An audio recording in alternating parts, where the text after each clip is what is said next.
wanted to introduce today a very, very special lady, Lisa Choegyal, an international tourism marketing and product development consultant, specializing in pro-poor, sustainable and responsible tourism, based in Kathmandu for over 45 years. With a background in the private sector, she worked for 25 years as marketing director with Tiger Tops and the Tiger Mountain Group, specializing in wildlife, trekking, adventure, and village tourism in South Asia.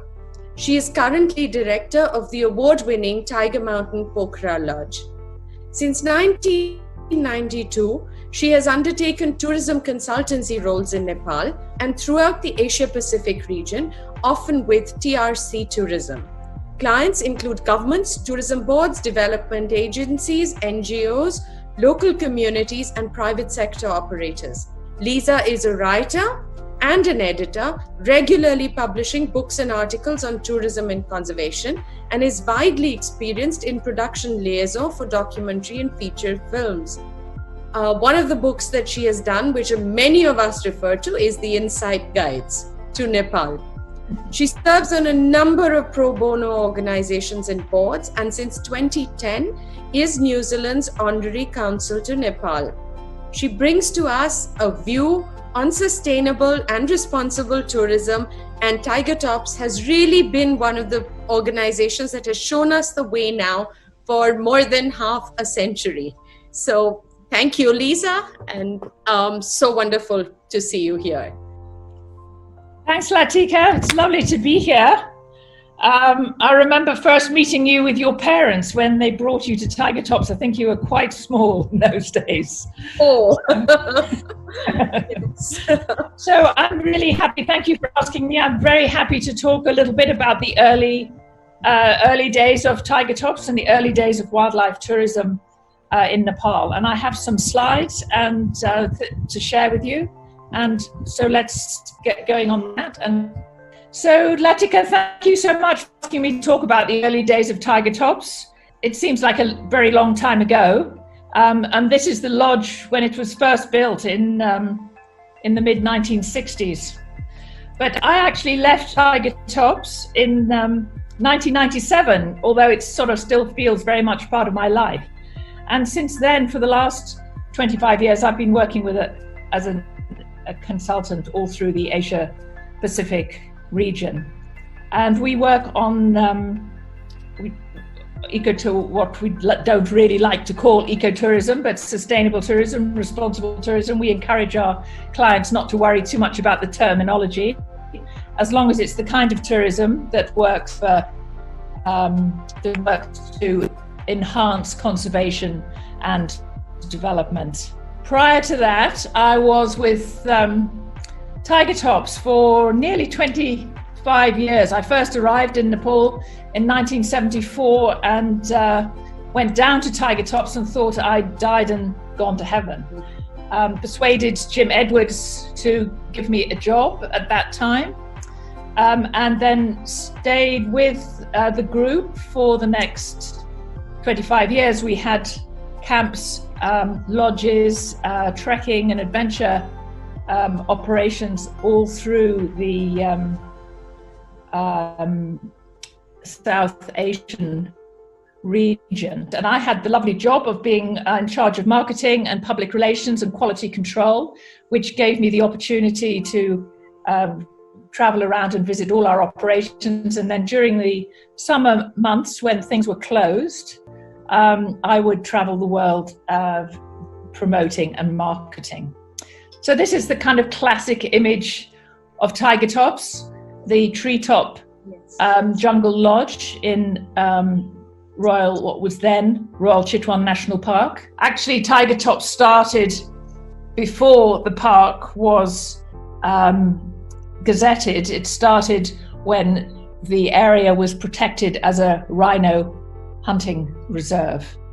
And this is inside. As you see, the whole lodge was built of natural, local materials, thatch and wood and river stones on the floor of the central Golgar.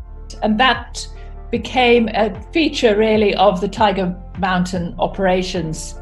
as we call them, using natural local materials. We had camps. These look pretty scruffy in comparison to today's elegant eco lodges. We never aspired to deliver luxury in those days, but we did have very high quality guiding.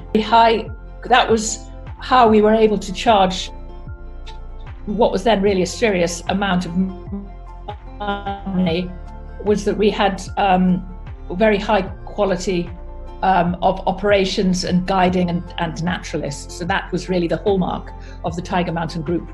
On the edge of Chitwan National Park, we had the Taru Village Lodge, which is actually still there, employing local people, local girls you see here, and built in the style of the local Taru people, but adapted for tourism. We actually had lodges and camps all through South Asia. We had fishing, and we had lodges in the west of Nepal as well as in Chitwan. We tended to expand with small facilities, never more than 20 or 30 rooms, and sometimes less. This was the last of the projects that we developed. It opened in 1998, Tiger Mountain Pokhara Lodge, of which I'm still an owner, and is managed by Marcus Cotton, just outside Pokhara, overlooking the Everest, the Annapurna, overlooking the Annapurna region next to a community forest. So more a mountain lodge operation, not so much a wildlife operation. But again, keeping to the same principles of high quality guiding. We have bird and butterfly specialists here, and it's the kind of place that people can stay before or after trek, or else instead of trekking, because you're on a ridgetop overlooking Machu Picchu and the whole Annapurna range.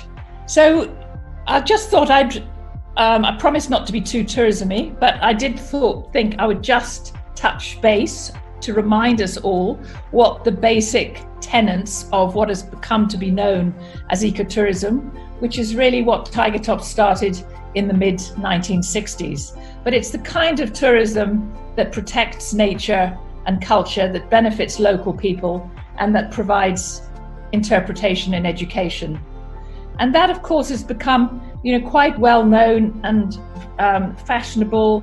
It's become a core part of poverty reduction, using tourism as a tool for development.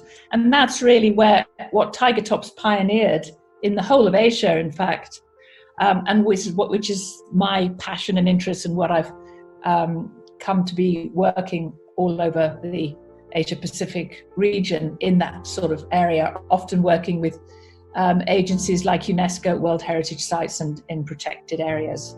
But these are the kind of principles which I'm sure all of us are very familiar with, but I just thought I would remind us of them, because I come at conservation from a very kind of hard-nosed tourism business point of view. And we're often under pressure to justify why tourism and conservation make such a good marriage. And we can use tourism as a means to actually, as a mechanism to finance conservation, which is a sort of very clever combination, and includes benefiting local people and local communities. So I'm very often working at the local level. So going back to the old days, the beginnings of Tiger Tops, there's a couple of your old friends, Latika, Jim Edwards and Chuck McDougall, who were a very unusual combination, really, of Jim was an energetic entrepreneur, businessman, and Chuck was a very kind of quiet, soft-spoken, uncompromising conservationist, actually with a background in and as an anthropologist, but very much an academic in his approach. Jim came from Pan Am with a marketing background, and he persuaded the previous owners of Tiger Tops, the people who founded Tiger Tops in the mid-1960s, a couple of Texan oil millionaires who came to the area as tiger hunters.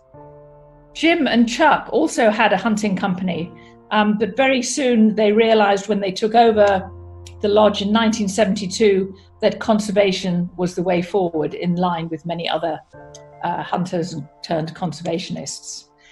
Tiger Tops was there since 1964, and the national park was only gazetted in 1973. So that's what I mean when we like to say that we really pioneered conservation and tourism. We were lucky, really, and I was lucky. I joined in 1974, but we came upon really a very well-crafted, sexy tourism product. And one of the reasons that it worked so well was Chuck's approach, his integrity when it came to wildlife tourism. And that, combined with Jim's marketing flair, turned Tiger Tops into really an iconic tourism product for Nepal, as well as a leading lodge, wildlife conservation lodge product for the whole of South Asia, way ahead of what was happening even in India in those days. Things have changed now, but that's how it was in the 60s and 70s. One of the things they were very clear about was that tourism had to be controlled. They didn't want big numbers. So expansion took the form of camps and new lodges spreading benefits throughout park areas. We were also lucky. We had the hunting background. This area was famous for hunting, with the Ranas and the Nepal royals bringing viceroys and guests to hunt in Nepal. And the previous manager, John Copeman, who actually I never met, sort of carried on that. He had a very sort of shikar style. The guides carried rifles, and you can see the elephant mahouts are carrying big staves to ward off the frightening wildlife. Took a very different view he wanted the naturalists to be highly skilled, well-trained, understanding wildlife behavior and being able to interpret for our guests who came from all over the world, but mainly from the United States in those days. They were the big travelers in the 1970s and 1980s, and quite a few from Europe and parts of Asia as well. We had a lease concession inside the national park, so we had a strong partnership with the Department of National Parks and Wildlife Conservation, which is part of Nepal's Ministry of Forests. And so we worked closely with them and with their research, monitoring and conservation activities. From the tourism point of view, which was my side, as 1974, I was living in the first couple of years and then marketing during the summer months when the monsoon closed the lodge and camp operations. So we had to promote really the whole of Nepal in those days. Nobody knew what Nepal was other than Mount Everest and trekking. Jim very soon joined hands with Jimmy Roberts of Mountain Travel, and that's when we started calling it the Tiger Mountain Group. So after we became Tiger Mountain, we were able to offer a whole range of products.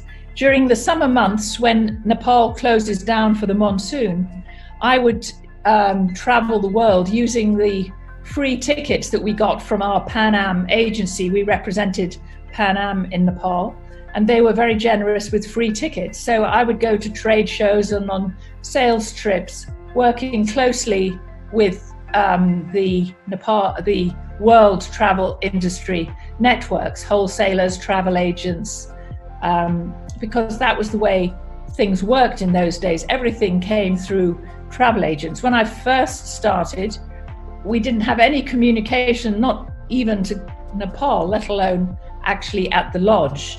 Communication with the lodge was a green mail bag that was sent up and down every day. Later we got a radio, and later still a telephone. But even in Kathmandu, we received our reservations by cable and telex. Probably the younger listeners will have no idea what telex is, but it's a very clunky means of communication. But that was our marketing strategy, really, was to get out and make the market, make Tiger Tops well known, have lots of visiting media and fan trips from travel agents, and then creating an awareness of what Tiger Tops was so that the general public wanted to visit. And it was an iconic and very major part of the Nepal product offering in those days. The big secret weapon to all of this really was your friend Chuck. And he lived at the lodge from the early 1970s, which of course gave him a fabulous opportunity to monitor and study some of the collecting data for some of the longest studies that have ever been done, still have ever been done, on tiger monitoring and tiger behavior. He published in 1977 his book, The Face of the Tiger, and I think there are still, even though he died a couple of years ago, sadly, there are still books coming out with some of his academic collaborators. Chuck was amazing. He was completely dedicated to the science of conservation, and he pioneered the whole what became the norm for counting and monitoring tiger behavior by the innovation of camera trapping. He pioneered some of the first pressure plate camera traps, which was a means of photographing, and that meant that you could identify the tigers by their facial markings. He worked with partners, with the National Parks Department, of course, with international universities, and that gave the whole Tiger Tops ethos, this sort of no bullshit creed, which Chuck preached, but it gave us a very high standing amongst scientific organizations. So we would have a lot of groups from zoos and museums and scientific groups. Anti-poaching, of course, in those days was the big issue, as well as creating awareness of the value of conservation amongst local people. And we formed an NGO, ITNC, International Trust for Nature Conservation, as the formal body for which to channel our philanthropic work, which is still going today. I'm still the vice president of it. So that was really but it's really interesting today, even today, all through India and even Sri Lanka and Bhutan, you can find Chuck's influence and the influence of the Tiger Tops naturalist training in many of the beautiful lodges and camps that you've now got all through South Asia. I took my son, who's also in the wildlife lodge business, I took him through India on a trip, mainly Madhya Pradesh and Rajasthan, and it was amazing. Everywhere we went, we found old friends who had at one time or another worked at Tiger Tops. So we're kind of proud that Tiger Tops set the standards. You might know some of this cast of characters who've all gone on. Some have gone on to really very distinguished careers in wildlife.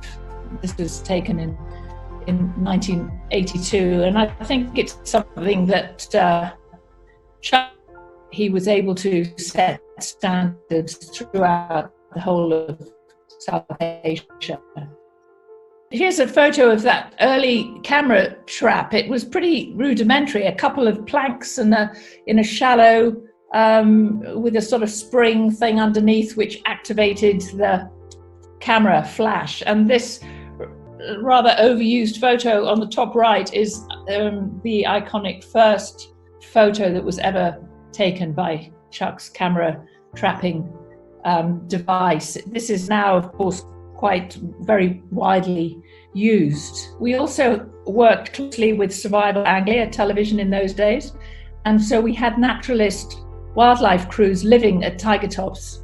So we were kind of using all the money from tourism to fund all this research and conservation. So it was a very happy, symbiotic relationship, just good business practice, you can say, to be protecting the resource on which your business depends. Rewards leading to the arrest of poaching was the kind of big thing in those days.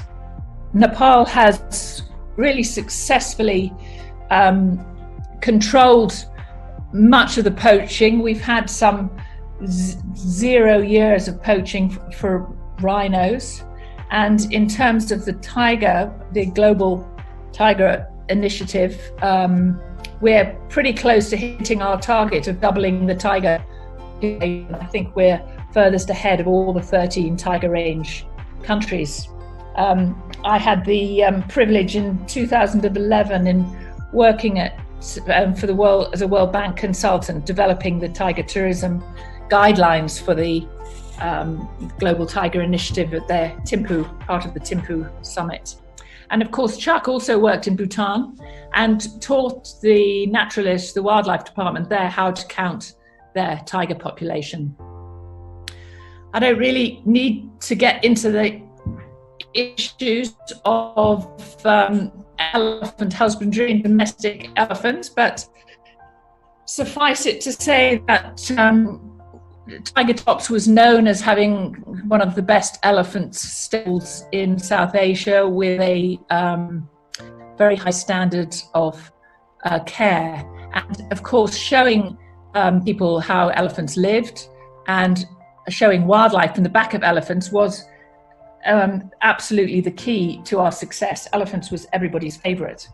I think it's a real pity today that Nepal and indeed parts of India are lumped in with all the problems and issues of domestic elephants, captive elephants, because in many ways you can argue that Nepal is absolutely best practice in looking after captive elephants. They live in their natural habitat around the edge of national parks and protected areas, and they just carry a few tourists for a couple of hours, morning and evening, every day. So they're, in terms of the guidelines of looking after captive elephants, Nepal is right up there as best practice. However, I don't think with the level of concern and the sort of sound bites, it's a complex issue, but the sound bites are such that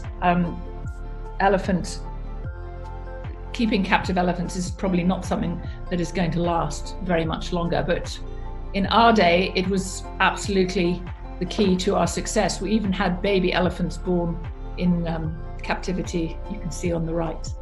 One of the keys of packaging wildlife tourism, and of course, the tigers were our iconic species along with Mount Everest, but we packaged it with a whole lot of other operations, with treks and mountaineering, with mountain travel and Jimmy Roberts.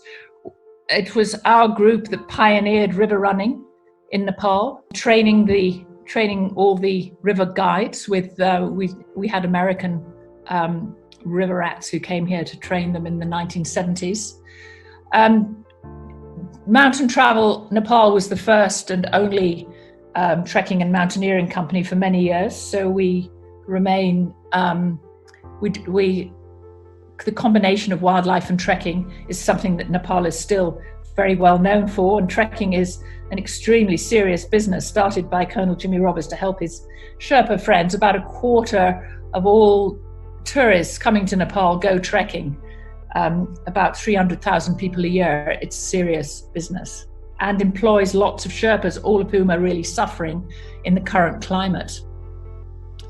We specialized, on the photo on the left here, of buildings made of natural materials that blended into the environment. You can hardly see the tented camp, which was a 24-person operation up on the left. And we devised ways of employing local people by using local boatmen and bullock carts, and adapted for tourism, which was both interesting for visitors, but also provided ways that local village people could engage in tourism.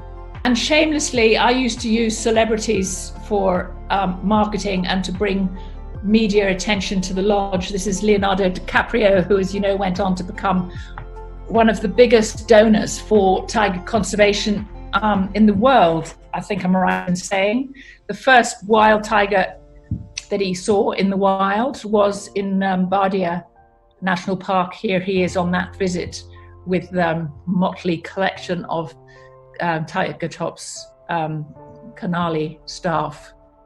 We had lots of movie stars. We had lots of, especially before the insurgency, it was a really cheap way for us to get ourselves into newspapers all over the world. And that's really the key to wildlife tourism. It's got to be part of the main tourism business. It's not something separate and precious and idealistic. In order to work, to make money. Otherwise, you're not in a situation to benefit anybody, local people, wildlife conservation, and nothing. So you've got to be sort of hard-nosed about the business aspect of it. And that's where Jim really excelled. This is Prince Gyanendra with Prince Philip on a visit to Nepal in the 1980s. So that we did really well with that, with using that sort of getting very low cost, getting low cost coverage to bring attention to the conservation issues, and educated all our guests, even the most sort of ordinary non-wildlife guests, were educated with slideshows every evening narrated by Chuck.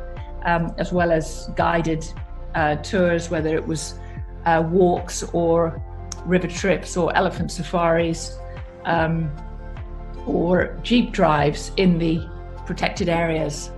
Well, I grew up with a poster of that tiger on my walls right through my teenage years, and that's what really, when from age 4 you've seen people like Chuck, it just catches your imagination, and I knew all of you, and so I think that was where it was at. And I think all the meetings with all of you people, Hashim and Joanna and you and John Wakefield and many people. Yeah. And your father was very much part of that, wasn't he? He often came to Nepal. Yes, very much so. So it was fantastic. So Lisa, one of the worries that everybody's been talking about is now with the effect of the lockdown. It's worldwide, and we'll probably have to rethink how we plan our travel and how tourism supports conservation. So what do you think is the way forward? What would you recommend for this? I think it's really quite an interesting time, because I think it makes us realize now how dependent we actually are on tourism to fuel conservation activities and to bring attention to conservation issues. Mm-hmm. In terms of employment, countries like Nepal and all over South Asia, the nations around the park are very dependent on employment from tourism, even if it's really quite indirect. Supplying eggs or vegetables, or not necessarily frontline employment. So it seems to me this virus opportunity to really value how important tourism is as a tool for conservation, and on the other side of the coin, to ensure that all tourism is sustainable and responsible. because we're just simply not going to be able to carry on like we were before. It's a major reset, and in many ways I'm very optimistic about it. It will be weeding out the less responsible operators. Hopefully the good operators will be surviving, and it's a chance to really pause and realize what we were doing to nature, and how we can have a relationship between tourism and nature in the future, which is on a rather more sound and responsible level. So has government now become more open to looking at alternate technologies, looking at sustainable energy sources, reducing, because I remember a big issue is your taxes on things like solar energy and electric cars. Is all that changing in Nepal now? Are people rethinking this? Well, you're so right, it should be. In fact, in Nepal, we had a budget last week which just increased the taxes on electric vehicles, which we were all very upset about. But let's not forget, in Nepal, tourism has always been driven by the private sector, not by the government. And especially responsible, sustainable tourism initiatives are actually very strong in Nepal's private sector. It's in terms of heritage conservation as well as wildlife conservation. Traditionally, it's the private sector operators who are advocating with the government rather than the other way around. So, with responsible operators showing the way with alternative technology, for example, which is really completely mandatory now for any of these operations. We just have to accept that that's the only way to go. Way back in the 1970s, Tiger Tops had what was then the biggest and the first solar panel, solar technology operation in Nepal. But it's now, I think that's just part of responsible tourism all over the world. It's not just in this part of the world. We're realizing that we have to be using alternative technologies. And it's not just the operators, but the market is demanding that. Consumers are demanding that. And as people travel less or sort of readjust their thinking after this period, and we realize we can't just race around and consume madly like we were before, we've actually got the opportunity to really value what we have and to present it as something very precious that needs to be carefully looked after. So I think in many ways it's going to help us confirm that that responsible tourism is the only way forward on every level, not just wildlife tourism, on every level. Fantastic. Tell us about which other countries you've been working on and what are some of the really good projects that you've been associated with in South Asia, where tourism helps with conservation. I've just recently discovered Pakistan, which is somewhere that I'd never, although I've lived here since 1974, I've never actually been to Pakistan until a couple of years ago. UNESCO invited me to go to do tourism plans for some cultural World Heritage sites. They recently recognized the Kailasha people, which is in KP province in Chitral area of Pakistan. So I did a tourism plan for the Kailasha Valley, and at the same time went and had a look in the Punjab area, some of Om Sharif, some of the World Heritage sites, of course, Taxila. I mean, it's an amazing place, Pakistan. I had no idea. I've also been doing quite a bit with UNESCO with Buddhist circuits. I'm currently working with World Bank on Lumbini, the birthplace of Buddha in Nepal. Earlier this year, I was in New Zealand working in Stewart Island, which is an island right off the bottom end of New Zealand, with nothing in between Stewart Island, Rakiura as it's called in Maori, right between there and Antarctica, with fabulous opportunities to view wild kiwis, one of the few places that you can be guaranteed to see wild kiwi birds in the wild. So been all over the place really, as usual. But I mean, I don't remember how long since I've never been anywhere, 3 months, since our lockdown in late March in Nepal. Yes. I'm enjoying it, I have to say, but it is causing absolute havoc and devastation in the travel industry, and we're realizing how Nepal depends so much on tourism for the economy and for employment. So going back a few years, you had the great earthquakes which devastated so much of the country and again impacted on tourism. Have you seen has that been overcome, and have you been able to repair some of those amazing sites that you've had which were impacted by the earthquake? The earthquake was extraordinary because it was huge. It was a huge earthquake. It was extraordinary because it was a huge earthquake. I was here actually. And it's a strange thing to say about an earthquake, but we were really lucky that we lost so few people. Hardly more than 9,000 people were killed throughout the whole country, and only about 1,500 in the Kathmandu Valley, because all the preparation and modelling had been expecting hundreds of thousands potentially to be killed. So, it's a strange thing to say about an earthquake, and of course far too many deaths, but it could have been a lot worse, and that was to do with the fact that it was on a Saturday in the middle of the day in April, so people were outdoors and not in their houses or schools or offices, which would have caused far greater loss of life. Again, the travel industry responded very quickly after the earthquake, and compare, it's easy to criticize the government, but actually I think in general they did an amazing job of building back better. There's an earthquake reconstruction authority which is still active. Many of the World Heritage areas, it's like most kind of normal is to be going from one crisis to another. But the people of Nepal are very resilient and quite innovative in the way that they respond. The earthquake was an extraordinary time that the community all came together. Everybody helped each other.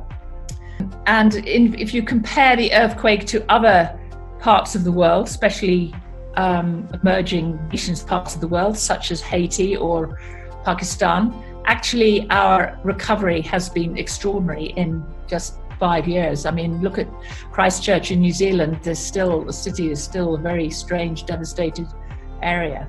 So I think the government and indeed the private sector don't get enough credit for how much work they have done with the people of Nepal to sort themselves out after the earthquake. It's been pretty impressive.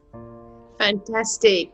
Thank you so much, Lisa. It's been an amazing chat, and it's so lovely to see all those old photographs and reminisce about what's going on, and to remember again what it was that caught my imagination from when I was 4 and made me pursue this field till date. Thank you so much.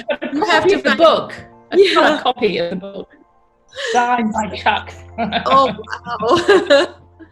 Yeah, thank you. Great. Pleasure, Latika, and happy to have brought it all alive for you. Great pleasure. Lovely to see you again. Thank you very much. Thank you.